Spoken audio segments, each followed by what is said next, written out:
Oui.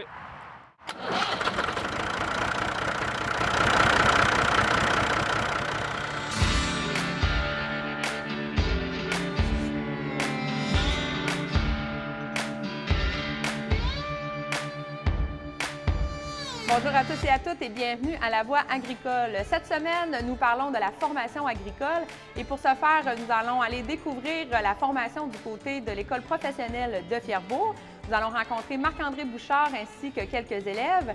Et ensuite, nous allons nous diriger vers l'Université Laval pour parler avec M. Jean-Claude Dufour pour parler des programmes d'agronomie et d'agroéconomie. Et nous allons également rencontrer deux étudiantes du programme. Sur ce, je vous souhaite une très belle émission.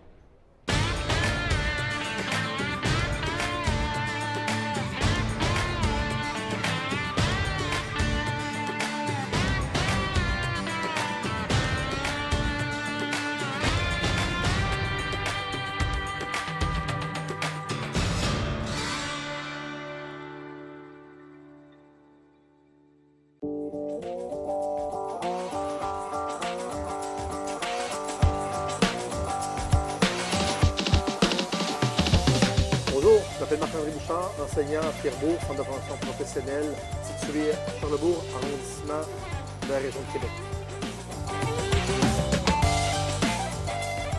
Ça prend quoi pour enseigner ici? Ça prend quoi?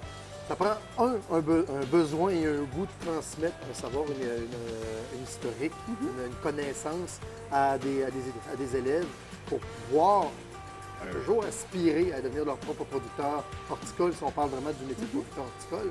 Ici, on a quand même à Fierbourg 5 autres aussi, 4 autres départements, qui est l'horticulture et jardinerie, on a l'arboriculture et l'agage, on a fleuristerie et on a aussi réalisation d'aménagement paysager pour ce qui est de tout l'aménagement autour des maisons, autour des centres commerciaux aussi.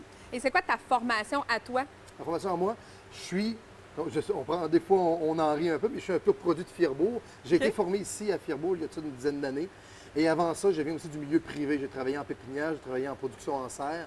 J'avais aussi plusieurs années derrière moi là, à ce niveau-là.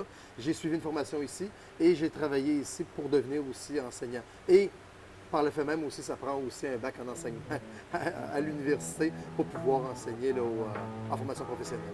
Peux-tu nous expliquer ce que sont en train de faire, dans le fond, Alexis et Karine en ce moment? Ils font une des tâches qui est primordiale, voire essentielle dans la production horticole, c'est le dépistage. Trouver les problèmes, les pathogènes, les insectes, les ravageurs qui peuvent emmener des problèmes à nos cultures. Là, ici, on est dans une serre. Ça se fait tout aussi bien en champ qu'en culture abritée. Comme on voit, Alexis est en train de shaker la plante. On fait du frappage sur une feuille blanche, ce qui permet de voir après ça les insectes qui sont évidemment plus petits.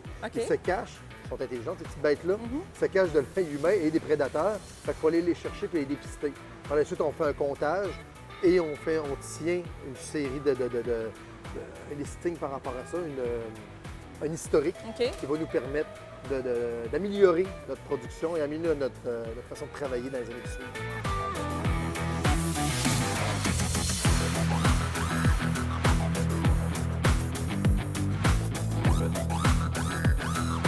L'équipe d'enseignants est assez aussi variée. Ça permet d'avoir plusieurs visions, plusieurs façons de procéder. Ce qu'on essaie de leur donner beaucoup, c'est la réalité du terrain. Faut être logique, on arrive souvent avec un côté qui est en production horticole, beaucoup, très bucolique de la chose. C'est très bucolique, c'est très beau, c'est un métier qui est noble, c'est zen. Sauf qu'il y a un paquet d'autres choses qui peuvent être très, très stressants.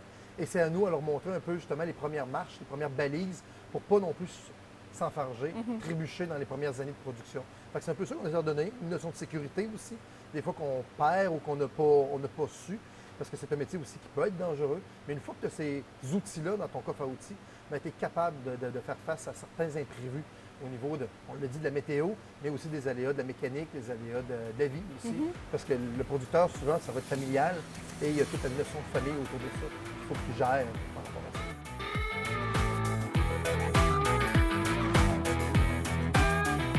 Karine, qu'est-ce qui t'a poussé à venir t'inscrire ici à Fierbourg? Bien, j'ai toujours eu une passion pour le domaine horticole. Puis je voulais me lancer en entreprise, puis je voulais en apprendre plus. C'était un programme qui se faisait assez rapidement. Fait que j'avais fait quand même pas mal d'études avant, fait que ce soit rapide. OK. Qu'est-ce que tu apprends ici quotidiennement? On apprend tout ce qui est sur la culture maraîchère. On apprend comment implanter des cultures, comment s'en occuper. La fin de récolte, on apprend aussi à faire du dépistage, on apprend pour les pesticides. Sur l'agriculture durable, c'est vraiment un programme qui quand même, tu vois beaucoup de choses. Et est-ce que tu penses que la formation ici va vraiment t'avoir servi justement à faire ton projet? Oui, je pense que c'est vraiment le tremplin, dans le sens que c'est la base, il donne quand même une bonne base, puis après ça, tu vas pouvoir aller te perfectionner, suivre d'autres cours après ça. Fait que pour ça, je pense que c'est vraiment ça va servir. La moitié qui a dit tu écoutes pas. Tu sais, le principe de cette fleur-là est utilisé comme analgésique aussi. Fait que ça va se mettre à picoter au bout de ta langue, puis tu vas perdre la sensation un peu de ta langue. Non. Ouais, c'est pas des jokes, c'est sûr. C'est évidemment en des grandes quantités. Ils utilisaient ça Ok, justement à ouais. Madagascar On va parler comme ça pour arracher les dents, tout ça. Mais ça a un goût vraiment électrisant. Ça te le fait-tu, là? Un petit peu, ouais. Faut voir ça en transformation. On dirait que mange je pas ça perds le comme bout de ma langue. C'est Là. un work in Exactement. progress. Là. ça. Ouais. Ah, Plus, OK. c'est Cathy, plus. C'est que c'est pas piquant, Non, c'est pas piquant. C'est désagréable. Ouais, c'est électrisant. électrisant. C'est juste désagréable. Faut imaginer ça avec l'exemple d'une crème à Mais là, glace, les quelque gens chose. qui mangent ça, ils mangent ça comme ça en grosses croquettes. Non, c'est transformé. Souvent, le pollen, la petite fleur va être ramassée, va être mis soit sur un dessert, un gâteau, juste pour donner un petit Un petit ou un punch sauté, un de petit plus. Ouais, punch. ouais. Autre chose. Non, je vais prendre une croquette dans mon poivron. Ça tourne, tu peux y aller dans. Ouais, dans mon poivron, je vais goûter au poivron. Oui, Je bon. mange jamais ça comme ça, là. Habituellement, ben non, on coupe ça. Comme une pomme. Ah, ça, c'est bon. Hein. On a aussi l'horticulture et jardinerie qui vont être ceux qui vont faire l'aménagement de plates-bandes au niveau beaucoup commercial, mais aussi résidentiel. Et ils vont avoir un volet aussi de vente en centre-jardin. Donc, vente conseil et avoir un cheminement avec le client. On a aussi réalisation d'aménagement paysager qui vont travailler beaucoup avec les matériaux inertes. Avec les blocs de béton, le bois, pour faire les aménagements encore là dans le résidentiel et dans le commercial. Arboriculture et lagage. Eux, c'est nos forestiers, c'est ceux qui grimpent dans les arbres. On a beaucoup de ça aussi, même en agriculture, pour être capable d'entretenir les arbres. En ville, c'est extrêmement important. On a des arbres qui ont une grande valeur ajoutée. Pensons juste à la Grande Allée ici à Québec. Oui. Les arbres qui sont dessus ont une valeur inestimable au niveau du patrimoine et au niveau aussi esthétique. Fait que ça prend des gens formés pour s'en occuper. Exactement. Et nous, OK. on les forme pour qu'ils soient capables, c'est des docteurs des arbres. Ouais. Fait qu'ils vont pouvoir grimper, élaguer et prendre soin de ces arbres-là. Et on a fleuristerie qui vont, le nom le porte très bien. C'est ceux qui vont faire les aménagements fleuraux et ils vont participer aussi à des ventes. Ils vont faire travailler dans des fleuristes pour vraiment faire les mariages, les grandes réceptions. Ils vont vraiment, tous ces cours-là vont donner quand même une bonne, que ce soit le fleuristerie, que ce soit l'horticulture, c'est toujours opter vers le marché du travail. Fait qu'on a vraiment tout l'éventail possible qu'on peut avoir. On ne s'ancre pas dans une seule façon d'enseigner. On voit un peu tout ce qui se fait.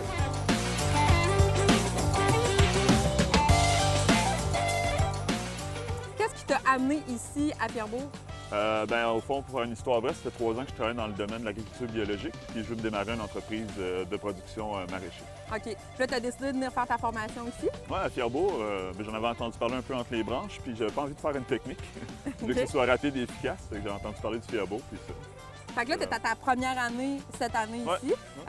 C'est quoi tes attentes par rapport à ce programme-là? Au fond, c'est continuer à prendre des connaissances, puis spécialiser un peu dans le domaine de la production horticole, parce qu'ensuite, j'étais juste un ouvrier.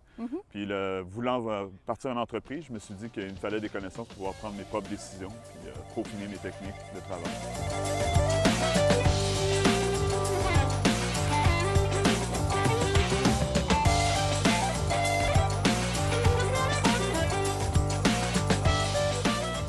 Les perspectives sont très bonnes dans l'emploi. Évidemment, ça va dépendre de ce que l'étudiant va vouloir faire, l'élève va vouloir faire en sortant d'ici. Exemple, si sans la fibre entrepreneuriale, on lui suggère fortement de faire lancement d'entreprise, qui est contigu là, un peu au cours d'ici. On donne ici à Pierrebourg un 300 heures de formation qui leur permet de monter un plan d'affaires et ensuite pouvoir faire ses démarches financières. Il y en a qui vont sortir d'ici aussi pour être ouvriers agricoles, aller travailler dans des grandes fermes. Ça va leur donner ces possibilités-là. Et le plein emploi, et c'est pas le plein emploi, là. Ils cherchent du monde. On a de la misère, on le sait, vous l'avez vraiment fait dans certains reportages. On est obligé d'aller chercher des gens à l'extérieur de la province de Québec pour venir travailler ici. Fait que les employeurs, ils cherchent des employés qualifiés pour être aussi des chefs d'équipe dans des entreprises. Fait que si quelqu'un veut travailler en sortant d'ici, il va se trouver un emploi. C'est sûr et Pour certain. vouloir travailler.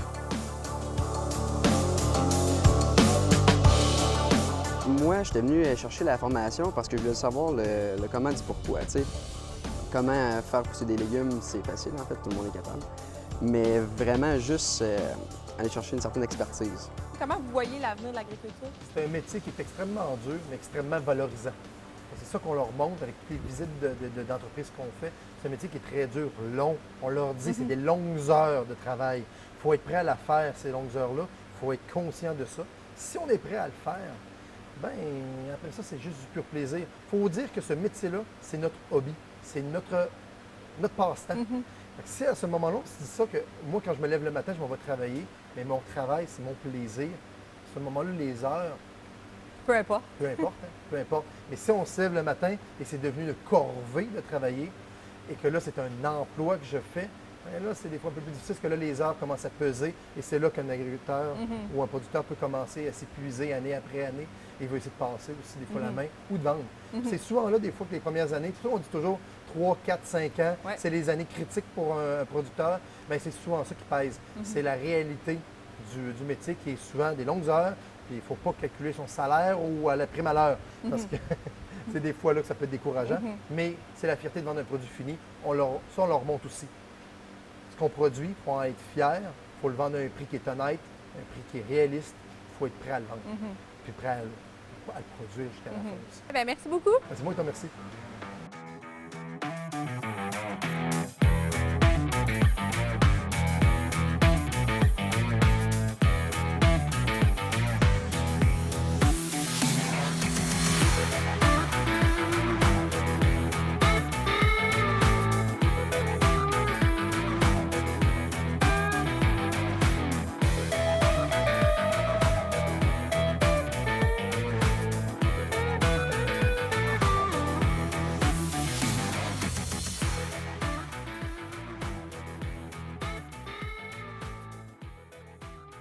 Francine Jobidon, les Jardins du Petit-Pré à Château-Richer.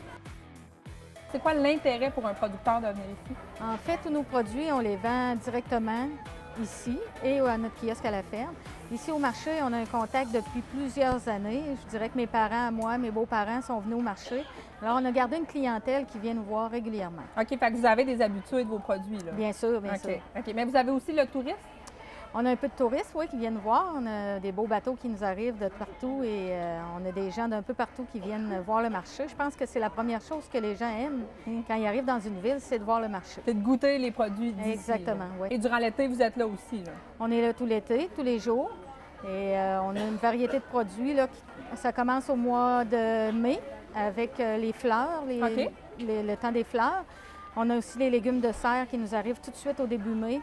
Fait que ça nous permet d'offrir aux gens une gamme de produits assez diversifiés dès le début. Oui, puis en plus, on les attend, nos produits. au Exactement. printemps, Les là. premiers produits, là, oui, sont très attendus. Et c'est quoi que les consommateurs vous posent comme question? Parce que, bon, il y a toutes sortes de produits, des fois, certains qu'on connaît moins. C'est quoi les questions qui sortent un peu? En fait, on se fait souvent demander des recettes pour accompagner nos choses, nos légumes, nos fruits. Et les gens nous demandent aussi la provenance, les variétés. Beaucoup nous demandent quelle variété de carottes, quelle variété de pommes de terre aussi. Alors, c'est comme ça qu'on discute avec nos gens, puis on est toujours content là, d'avoir une petite discussion là, Ouais, sur justement, les le fruits et contact légumes. Le avec, contact qu'on fait avec le client, c'est très, très important. Puis les clients viennent ici aussi pour ça, pour jaser Exact. avec les producteurs, Bien avec sûr. les gens des kiosques. Oui, oui, oui. Mais merci beaucoup, Mme Jobidon. Ça me fait Merci. plaisir. Au revoir.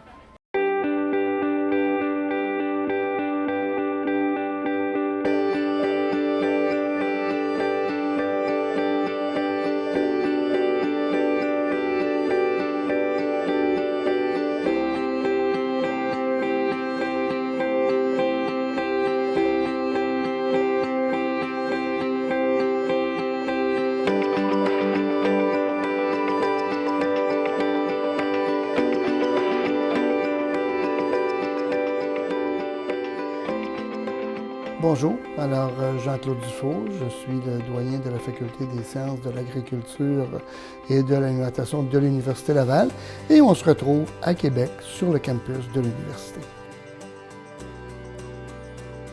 Monsieur Dufault, dites-nous d'où vous venez. Vous arrivez de où? Vous êtes devenu doyen, vous êtes enseignant depuis combien de temps? Parlez-nous un peu de vos origines. Un charlevoisien qui a émigré à Québec en 1966 pour étudier à l'Université Laval et qui, après avoir fait une première maîtrise en 1973, est allé travailler au ministère de l'Agriculture du Québec et qui, après ça, a quitté pour aller faire un doctorat et est revenu à la faculté en 1977 comme professeur à plein temps. Et j'y suis depuis. Depuis, oui, ça fait longtemps. Et vous êtes devenu doyen comment? Comment on devient doyen d'une faculté? On devient doyen, bien d'abord parce qu'on veut l'être, hein, première chose. Donc, c'est un processus de nomination avec un comité de nomination composé d'un peu partout, de peu tous les intervenants, là, les professeurs, les professionnels, les étudiants, les employés administratifs. Et il y a des gens d'externe, il y a des gens qui viennent complètement neutres. Et sous la gouverne du recteur, eh bien, on présente notre candidature, puis, bon, il y en a un qui est élu. Et ça fait quoi, un doyen? Un doyen? Oh mon Dieu Seigneur, ça fait à peu près tout. C'est quoi le rôle d'un doyen? Ça fait à peu près tout. Un doyen, ça fait... D'abord, c'est le premier responsable de la faculté. Donc, c'est le premier intervenant. En théorie, je suis responsable de tout, mais j'ai aussi avec moi énormément de personnel. Vous avez une équipe, là? Oui, j'ai une équipe autour de moi pour déléguer un certain nombre de tâches, finances, gestion des ressources humaines, etc., parce que je ne peux quand même pas non plus être partout. Alors, le doyen, normalement, doit s'assurer que la faculté se développe d'abord. Donc, il est responsable d'établir le plan de développement, le plan stratégique, etc. Doit s'assurer qu'elle fonctionne bien aussi, à la satisfaction de tous les intervenants qui sont dedans, mais principalement des étudiants et du personnel, parce que c'est les deux principaux actifs que le doyen a dans ses mains, et bien entendu, après ça, bien les édifices. Quand on regarde aujourd'hui, on est devant quand même un marché qui est à l'autre bout mature. Donc, ça veut dire que pour rentabiliser l'investissement, ça nous prend un certain temps, même un temps qui, des fois, est trop long, de telle manière que l'infrastructure comme telle n'est peut-être pas toujours justifiée. Et ça a tendance à créer des goulots d'étranglement qui font en sorte qu'à un moment donné, on a moins de flexibilité qu'on aurait pu en avoir. J'essaie de leur donner ce goût d'embarquer dans le plus grand défi, celui de nourrir tout le monde à tous les jours et d'aider les agriculteurs à produire correctement. C'est un défi. Moi, à mon avis, c'est le défi le plus noble qu'il n'y a pas. Et là, qu'est-ce que vous trouvez peut-être le plus difficile dans le métier que vous faites? Vous êtes enseignant, vous travaillez, vous devez éduquer des êtres humains. Ça ne doit pas être évident d'essayer de donner la meilleure éducation possible. Qu'est-ce qui est le plus difficile? Quand vous avez la passion, il n'y a rien de difficile. Ah, tout est beau? Tout est beau. Pas vrai? C'est vrai, parce que enseigner, c'est un des plus beaux métiers qu'il n'y a pas. Transmettre la connaissance, évidemment, il faut aimer la patience, répéter, prendre le temps, accompagner, ça fait partie de ça. Mais je ne peux pas dire qu'il y a des difficultés majeures. Aujourd'hui, ce qui est peut-être différent d'avant, c'est qu'on travaille beaucoup avec des supports informatiques.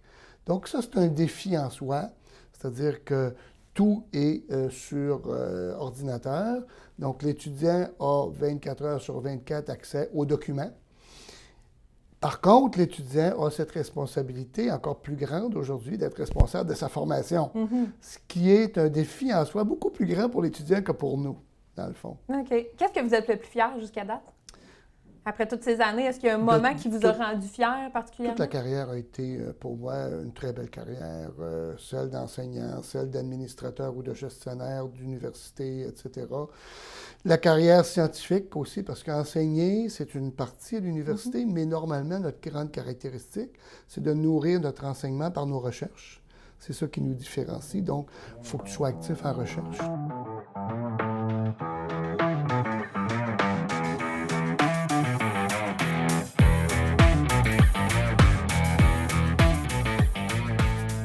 Alors, on est accompagné de Joanie Hood, étudiante en agroéconomie ici à l'Université Laval. Joanie, tout d'abord, t'en es où dans ton programme d'études? En fait, moi, je commence ma deuxième année à cette session-ci en agroéconomie. OK. Et qu'est-ce qui t'a amené ici dans le programme?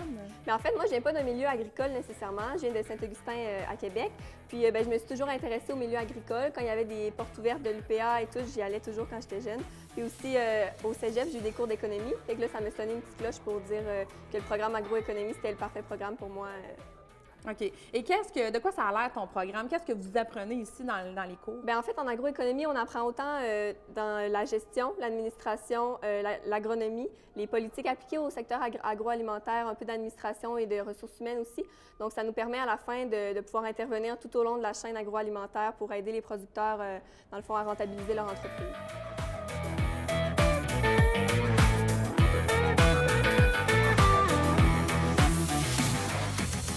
le défi de transmettre la connaissance à des nouveaux étudiants qui arrivent. Et le plaisir, c'est de voir ceux et celles qui ont terminé réussir leur carrière.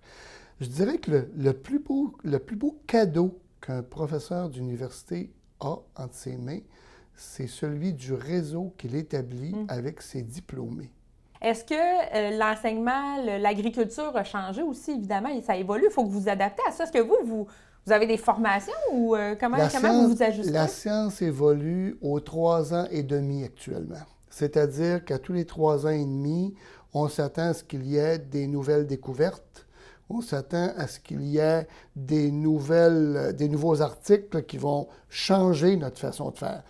Le plus grand défi que j'ai, c'est celui de lire. Je dois être au courant de tout ce qui se passe. Donc, pour ajuster vos cours. Pour ajuster mes recherches, ajuster mes cours, etc. Donc, il y a énormément de temps de lecture, de revues scientifiques.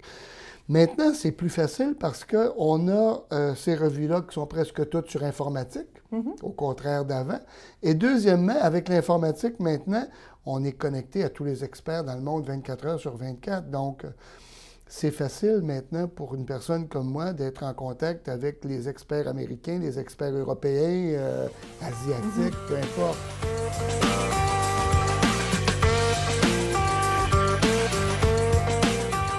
Alors, Pascal, explique-nous comment les producteurs vous accueillent et vous accompagnent dans votre C'est système. super. Moi, j'ai vraiment eu une ferme super. Les producteurs, dans le fond, c'est sûr qu'au début, moi, j'ai pas du tout du milieu agricole. Oui. Donc, il m'a vraiment pris par la main. Pendant 1 mois, je l'ai suivi en arrière. Mais après le stage, je peux vraiment dire que là, je suis à côté de ceux peut-être qui ont vécu là-dedans toute leur vie. Je me sentais égale.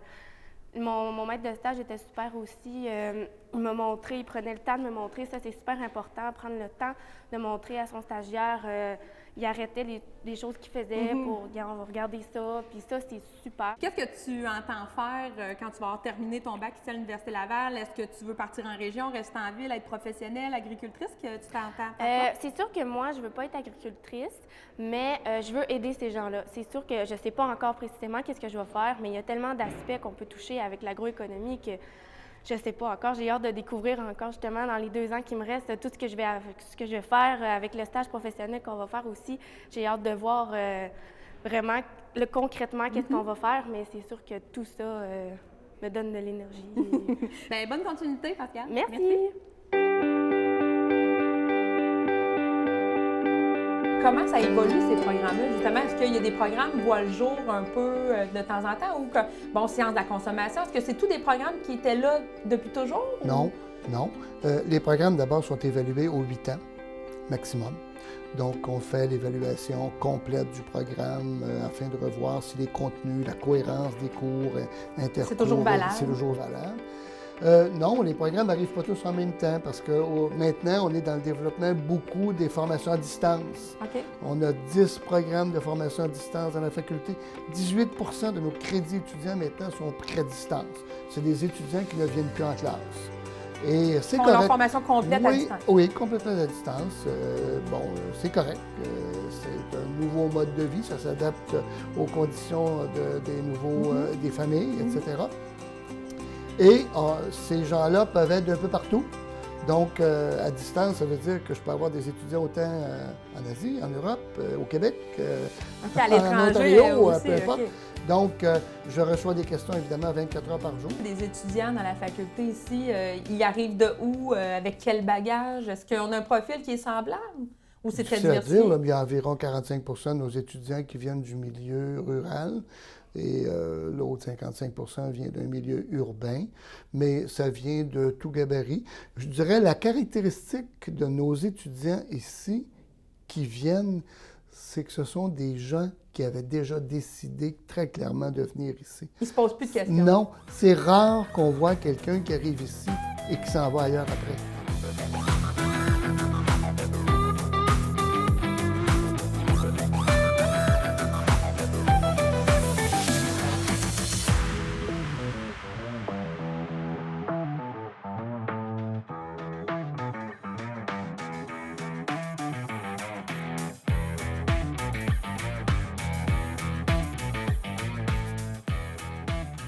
Alors, Catherine, cette semaine à La Voix agricole, on parle de la formation agricole, un aspect qui est extrêmement important de nos jours, mais j'imagine que c'est rempli d'histoire, cette thématique-là. Qu'est-ce que tu as trouvé?